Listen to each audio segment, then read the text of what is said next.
So, ayan, papanoorin natin ang pagluluto ni Kanoy kasi medyo masamang ating pakiramdam kaya siya na muna ngayon ang magluluto. At papanoorin na lang natin siya sa kanyang mga iluluto ngayong tanghali. Yan ang pang-ulam namin ngayong tanghali. Kaya panoorin niyo po ang pagluluto ni Kanoy. So, ayan, shout out sa lahat ng ating mga subscriber at sa lahat ng mga nanonood. Ayan, makain tayo. Ayan.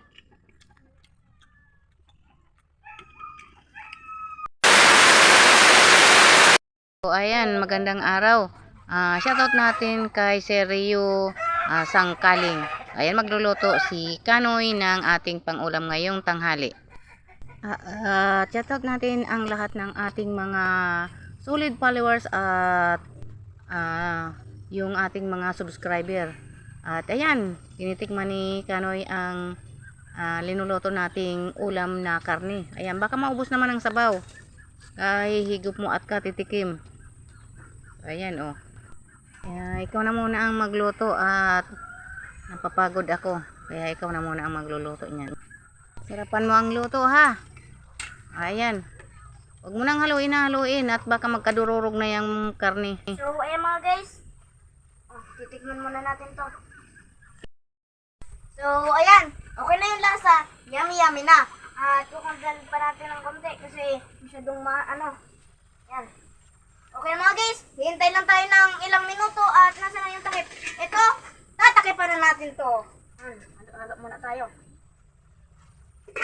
Yan. Tatakipan na natin at hihintay tayo ng ilang minuto at bubuksan na natin to at ilalagay na natin tong mahiwagang repolyo. So yan, lalagyan na muna natin tong mahiwagang repolyo. Yan. Okay na. Okay, dahan-dahan ang paglagay at matagkatarapon yan. Ayan. Okay na. After 5 minutes, hahanguin na natin to. At ready to serve na at kakainin natin to. Para masarap ang ating ulam, dapat naging healthy din ang ating mga ulam kahit may karne. Healthy pa rin. Nga. What?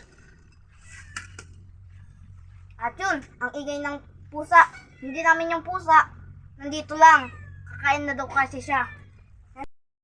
So kaya mga kakanoy, maging mabilib kayo sa sarili nyo at sa akin din. Kasi magaling ako magluto. At patunayan din ninyo sa sarili nyo na hindi lang ako magaling magluto. Kundi, pati rin kayo. Kaya yan, magluluto tayo ngayon. Yan. Lasang kulit pag may repolyo na.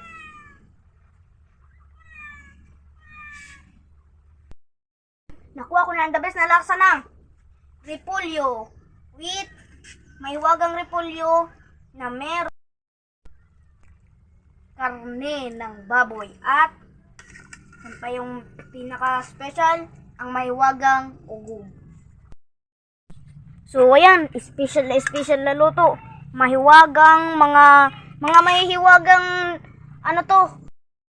nilagay natin dito sa sinigang ay yung mga mahiwagang panghalo. Ayan ang karning baboy na mahiwaga, ugob na mahiwaga, at ito repolyo na napakahiwaga. Yan. At yung What? tubig galing sa bundok na mahiwaga din.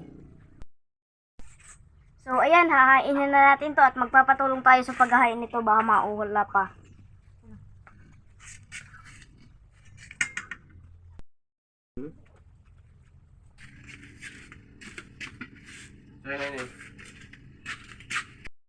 At maghahain na po tayo yan, oh.